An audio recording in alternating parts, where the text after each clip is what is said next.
folks, we made it. Welcome to part 3 of Hollywood Doesn't Trust You Anymore. Hi guys, this is Jason Bodine coming to you from Gadsden, Alabama. Welcome to the channel. In episode 1, we defined the mirror and the megaphone, and we marked the line between political entertainment and woke entertainment as the weaponization of the latter. We looked at examples from Supernatural and the Star Trek and Law & Order franchises to show the difference between the two storytelling styles, and we contrasted older and newer episodes from the latter two franchises to show the shift from one to the other. In episode 2, we expanded the discussion we started in episode 1 by examining that weaponized storytelling as a component in a larger systemic megaphone. We looked at all the parts of that megaphone and how each works, talked about who's holding it and what their motives are, and the effects it has on you even when you're nowhere near a TV set. Today we're going to focus on another franchise, one we haven't looked at yet, and use it to show Hollywood its own reflection. It's a show that tied everything we just talked about over the first 2 episodes of this series into one 5-year allegorical story arc, and did it so well that ironically modern Hollywood missed the wake-up call. I'm speaking, of course, of that great granddaddy of all mirrors, Babylon 5. Much like episode 1 was inspired by the fans of modern Star Trek, this episode is inspired by the other side of the equation. Over on the YouTube channel Lesbian Nerdy, a panel of the very people we've just spent 2 episodes roasting, Hollywood writers, actors, and showrunners, is currently reacting to Babylon 5. And they just don't get it. Previously on Babylon 5, almost a Battlestar Galactica. To go for us because life got in the way. Souls. We hunting them now. Just a couple of us, though. And if you got a funny gem thing in your forehead, that's what you're doing. You're hunting souls. We were being racist toward all of them, but they also were maybe problematic as well. Turned out, the one in particular who Allie was defending at first really kind of sucked pretty hard. Turns out Gus isn't going to let that go. But it all turned out okay, because we released the snow globe. Delenn, she wanted to kill that guy. And then he went, Uno, reverse. What if I stole your soul and put it in a pool ball? Which really fragile one. It would make her like him any more than she already did. Londo, not here. Jakar, not here. Dr. Ben, mentioned, got a better job. Good for him. Oh, we explained that. We're happy for him. New doctor, not a white guy. We're happy for him. All good things happening, except for the soul hunting, because he wanted to eat Delenn's, didn't eat it, put Delenn's soul in the ball thing, because she turned out to have been a wizard, one of the wizards. I know they're not really wizards, but she's a great How counsel. do we know that for sure? She got the ring. Ooh. And then they saved the day, and there's maybe some sexual chemistry between Delenn and that guy who is the captain, whose name I forget. The soul hunter was gonna very slowly drain her blood while monologuing for an entirely too long time. Which is like a very weird way to kill someone. And it seems like he really didn't need to do all that, because Sinclair pointed the soul eater beam at him for 3 seconds, and it worked. Yeah, we did. So I don't know why we had to drain Delenn's blood into an open jar for 45 minutes. But I'm not mad, because Delenn turned out fine. That was some serial killer stuff we just saw. And she's a great count. You think the soul balls is an excuse, and he really just wanted to kill people. Did we forget anything? No, I think you're good. Great. It was the dawn of the streaming age, where fandoms gather and deep dives flourish. 4 friends, bound by a shared love of stories, embark on a journey to a legendary space station. 2 veterans of the ancient television wars, revisiting a familiar battlefield.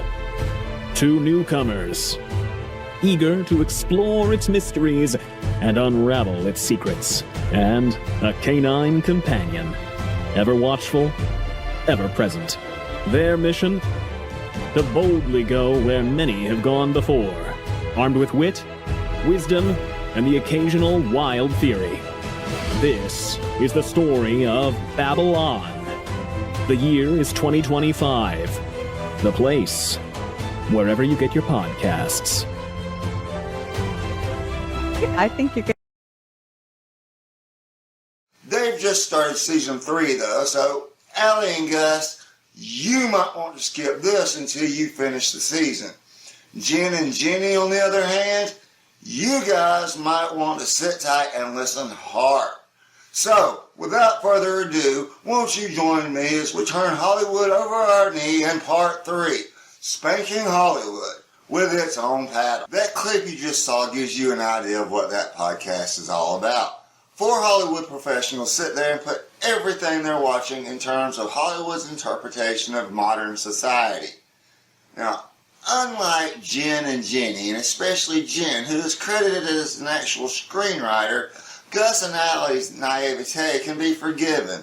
They're newcomers to the series. And granted, it's easy to mistake Babylon 5 for a simple didactic tale of good, evil, and political intrigue set in space in its season 1 world building phase. But as Jakar says in the pilot episode, no one here is exactly what he appears. That's a promise the show makes to the audience at the beginning of the series, and it keeps that promise right through to the end. And it isn't just the people who aren't as they seem. Nothing is as it seems either. Far from being a megaphone lecture about politics and morality, Babylon 5 soon shows itself to be a complex mirror, a world where characters have inner conflicts, choices have consequences, and no easy answers are given because there are none to give. All of it is wrapped up in a complex, multi-layered onion of allegorical story arcs, all warning about the megaphone and its dangers.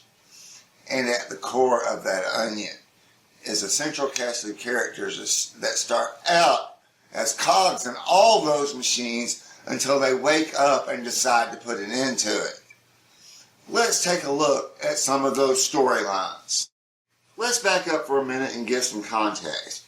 Not for the Babylon 5 veterans or even for the newbies, but for the people watching me right now who might not have ever seen the show. That'll save me from having to slow the flow introducing the players during the storylines. If you want to go ahead and skip to the storylines, the chapter headings are below. You know what to do. Whether you caught it in its first run, in syndication, or streaming, when you first stepped into the world of Babylon 5, chances are you thought you were in for just another space shoot-'em-up. I know I did. And for the first season, it sure looked like one. The series introduced us to the titular Babylon 5, a 5-mile-long space station, home to 250,000 humans and aliens. You know you want to say it, B5 fans, and so do I. So let's get it all out of our systems together.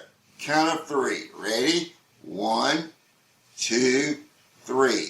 All alone in the night. The station was staffed by Earth Force military personnel and co-sponsored by Earth and the Minbari as a hub for commerce and diplomacy in the galaxy. Structurally, the first season was highly episodic as it introduced us to all the characters. Among the humans, we met Commander Jeffrey Sinclair, his XO, Susan Ivanova, Security Chief Michael Garibaldi, and Dr. Stephen Franklin. We also had telepath Talia Winters, who was a member of Psy-Corps.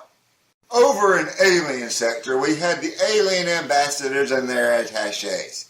The Minbari ambassador Delin and her attache Lanier. Londo Malari of the Centauri Republic and his attache Vir Koto, and Ambassador Jakar of the Narn regime and his attache Nataf. Finally, there was Kosh. The Vorlon ambassador was the biggest enigma on the station.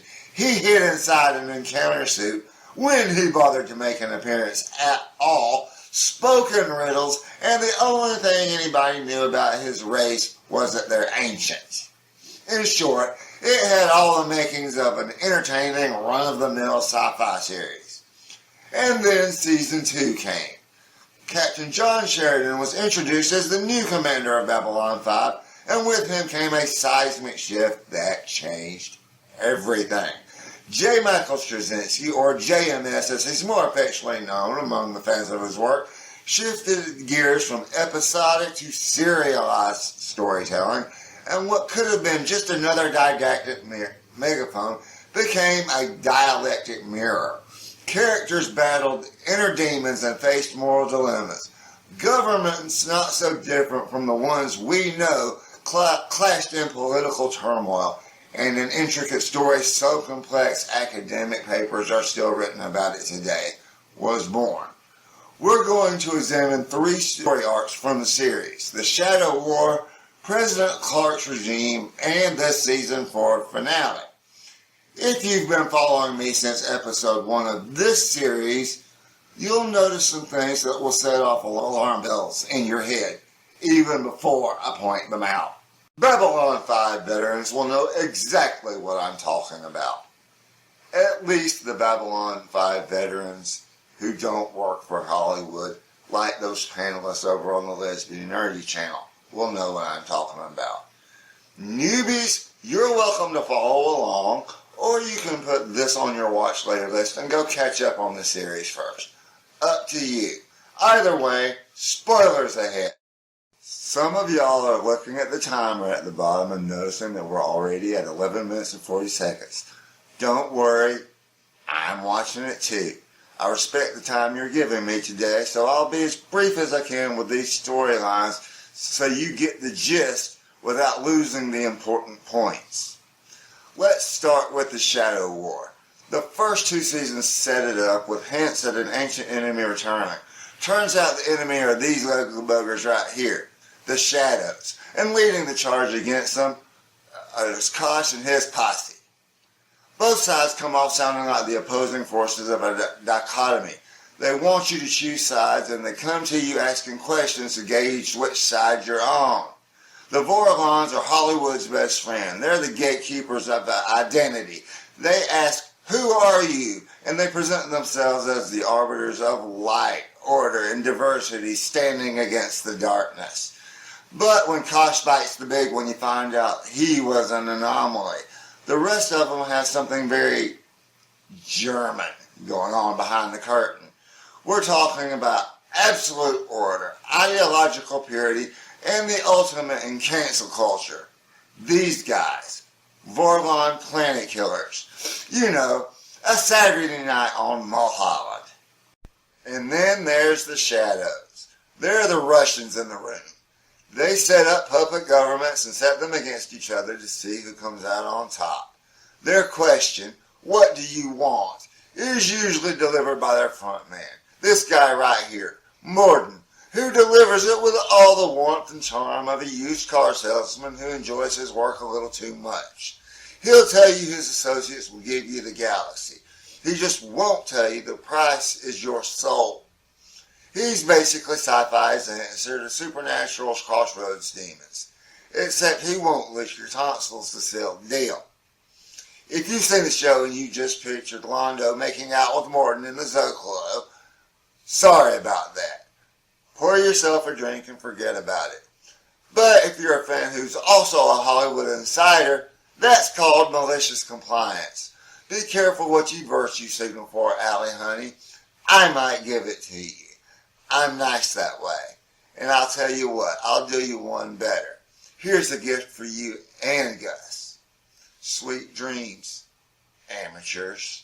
Anyway, when things finally come to a head with the younger races caught between the 2 bullies on the playground, in comes Lorien to drag them to the principal's office. He reminds them of the 3rd question, the one they forgot, that exposes both sides for the competing megaphones they really are.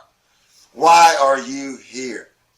Then, just before they leave forever to join the rest of the graduating class beyond the rim, the spirit of JMS body jumps Sheridan just long enough to remind you that he told you this was coming 2 years ago. Ron said, understanding is a 3-edged sword. Your side, their side, and the truth. And that's the Shadow War in a nutshell. But just because the graduating class left the building, it doesn't mean they cleaned the classroom on their way out. And that brings us to our second story arc, President Clark's regime. I'll bet most of you thought this was the one I was going to go to first because it's the most obvious example of the megaphone in the whole series. You don't have to be of any particular political party to recognize true totalitarianism when you see it. And President Clark has it in spades. I just said the shadows set up puppet governments, and President Clark's administration following the death of President Luis Santiago was one of them. We know it because we saw Mr. Sleazeball in a meeting with one of his cohorts on Earth. Vice President Morgan Clark was sworn in as President of the Earth Alliance on January 1st, 2259, following the shadow-assisted assassination of President Luis Santiago aboard Earth Force One. He immediately began policies that turned the Earth Alliance into a xenophobic dictatorship. Under his rule, the paramilitary Night Watch organization was created as a secret police force that encouraged citizens to spy on each other and suppress dissent. And the Interstellar Network news station, or ISN, was taken over by the government and turned into a propaganda machine that branded dissenting commanders and colonies as alien sympathizers and traitors. Gee, why does that sound familiar?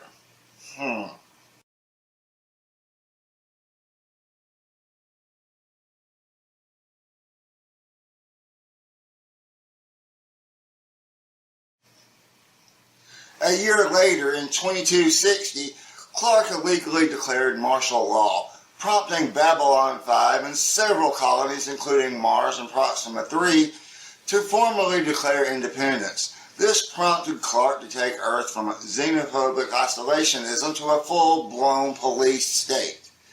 He began heavily fortifying Earth's defenses and allowed the Psi-Corps, Earth's organization of telepathic and telekinetic people who had no love for mundanes, to take over the civilian government. Psi-Corps has its own relevant storyline we don't have time to cover today, but they do deserve a special mention here. Following the departure of Talia Winters, their primary face was this guy, Alfred Bester. And yes, you do recognize that face from another franchise we covered. At any rate, if Clark's regime was the conceptual manifestation of the megaphone we've been discussing, Psi-Corps was its living, breathing embodiment. Their tactics are just stop lighting.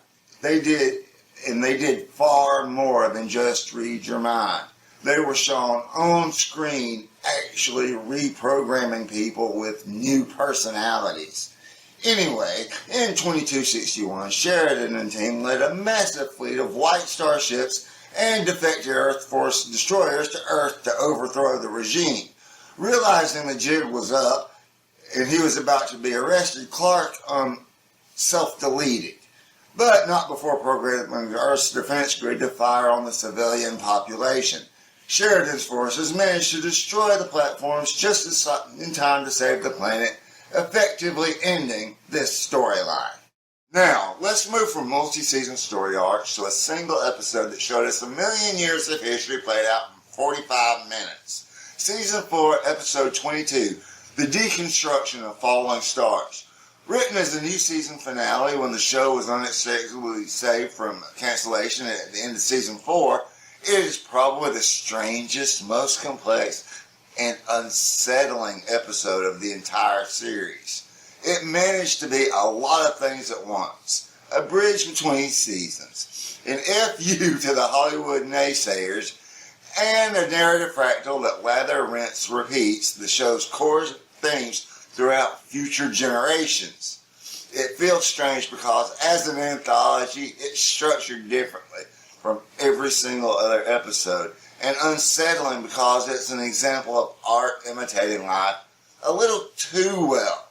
A mirror that reflects our world so perfectly it can easily be taken as an allegory for current times, rather than a warning about ideological megaphones from 30 years ago. It's unavoidable. Regardless of your politics, race, religion, ethnicity, or creed, you're going to recognize something. The episode tracks historical playback across several future eras, and in every single one we watch history rewritten to fit a narrative. It starts with 23rd century pundits bickering like kids over current events. Then 24th century academics break down Sheridan as a megalomaniac and accuse the Alliance of perpetuating the myth Delenn is alive to stay in power. Until that is, an aged Delenn shows up in person and shames them into silence. By the 28th century, a new regime that plays out like Clark 2.0 is forcefully rewriting real facts, real history, into state propaganda or good facts to spark a war. By the 33rd century, what's left of humanity on Earth after that war has regressed into a medieval post-apocalyptic dark age, and history has been turned into religious dogma by the Rangers, who are now posing as monks. All the themes played out by our core group of characters on the main show we saw again here, but we also saw something else we haven't seen on screen before. How the rift between the Vorlons and the Shadows likely began in the first place. Not with those races themselves, but throughout those future generations. We saw a simple difference of opinion devolve into a nuclear civil war in the space of 500 years, and another megaphone picking up the pieces with religion in the space of 1,000. And finally, we saw the end of that arc with a human from 1 million years into the future turning into a ball of energy and going into a Vorlon-esque encounter suit. And it's that last scene that's the very thing that makes Babylon 5 such a great paddle to spank modern Hollywood with. Because if the series itself is the paddle, then the episode is the sting of the whack on Hollywood's behind, and that scene is the red market leaves on said tush. Because JMS didn't give us a safe, prepackaged ending. He gave us a choice between two interpretations. A bright one in which humanity evolved and the truth prevailed, and a darker one that asked the question, we know what Vorlons used encounter suits for. What do humans, even evolved humans, need with them? He presents us with the facts and trusts us to be the judge. Not just with this one episode, but throughout the series as a whole. Something modern Hollywood just doesn't do because it doesn't trust you anymore. Now, I've pared them down a lot because this video would be way too long if I hadn't, but these are the three biggest story arcs in the entire Babylon 5 universe. And you don't need a supercomputer or a scientific calculator to tell you what's going on.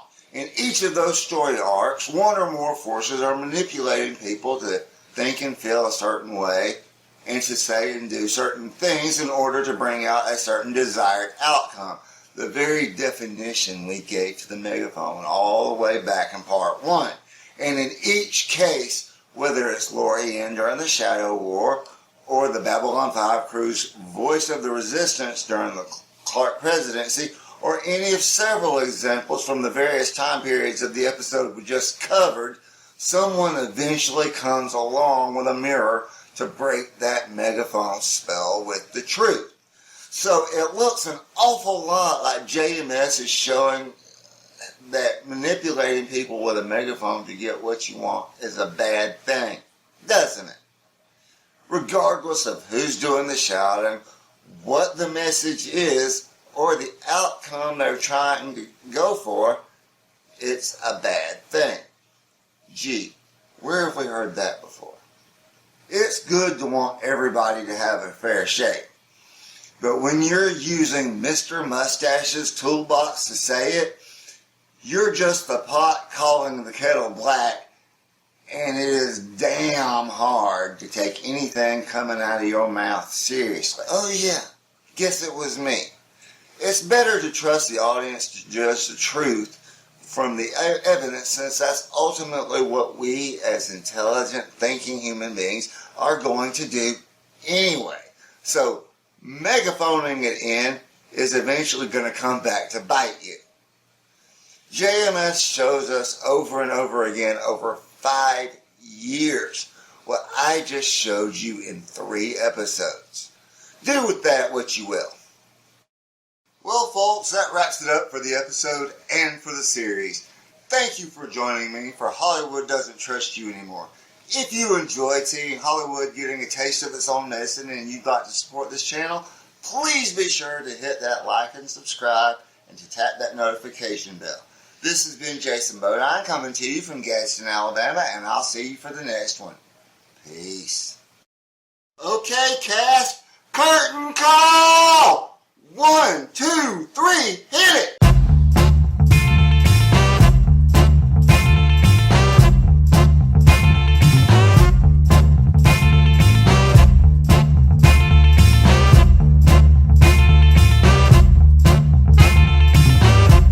Now there was a time when you loved me so I couldn't go wrong. Now you need to know. See, I've been a bad, bad, bad, bad man, and I'm in deep. Yeah, I found a brand new love for this man, and can't wait till you see. I can't wait. So how you like me now? How you like me now? How you like me now? How you like me now? Thanks for watching. See you next time.